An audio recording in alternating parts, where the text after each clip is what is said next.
நாளைக்கு மறுமையில் சொர்க்கவாசிகள் எல்லாம் சொர்க்கம் நுழைந்து விடுவார்கள், நரகவாசிகள் எல்லாம் நரகம் நுழைந்து விடுவார்கள்.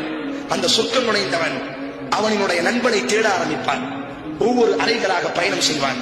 எனது நண்பன் எங்கிருக்கிறான், என்னை நேசித்த நண்பன் எங்கிருக்கிறான், உலகத்தினுடைய இன்பத்திற்காக வேண்டி அல்லாமல் அல்லாவுக்காக வேண்டி என்னோடு நட்பு பாராட்டினானே அந்த நண்பன் எங்கிருக்கிறான் என்று இந்த உலகத்தில் எப்படி அவன் தனது நண்பனை தேடுவானோ அதுபோல நாளைக்கு மறுமையில் நாலா புறங்களிலும் ஒவ்வொரு சொர்க்கத்திலும் அவன் தேட ஆரம்பிப்பான். அந்த நண்பனை நினைத்து அவன் சத்தமிடுவான், நண்பனினுடைய பெயரை கூப்பிட்டு அழைப்பு கொடுப்பான்.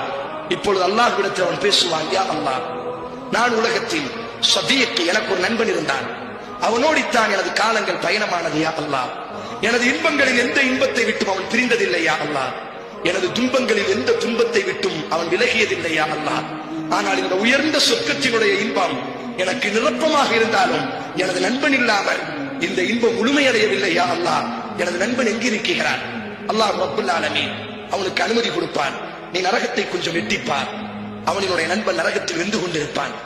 ஆனால் அவன் கண்டுகொள்வான், என்னோடி பயணம் செய்த நண்பன், எனது இன்பங்களுக்கு தோள் கொடுத்த நண்பன், எனது சோதனைகளின் பொழுது எனது கண்ணீரை துடைத்த நண்பன், நான் தவறிலே விழும் பொழுது பல நேரங்களிலே எனது இடுப்பை பிடித்து பாதுகாத்த நண்பன். ஆனால் ஏதோ ஒரு பாவத்தில் இப்பொழுது அல்லாஹ் அவனை நரகத்தில் வெந்து கொண்டிருக்கிறான். இப்பொழுது அந்த அடியான் அல்லாஹ்வோடு பேசுவானாம். இமாம் ஹசன் பஸ்ரி ரஹிமஹுல்லாஹ் குர்ஆனினுடைய ஒரு வசனத்திற்கு இந்த விளக்கத்தை கொண்டு வருகிறார்.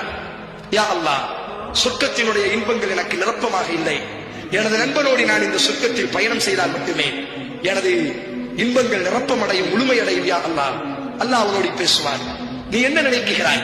உனது கண் குளிர்ச்சி அடைய வேண்டுமே, ஆனால் நீ எதை திருப்தி அடைவாய்?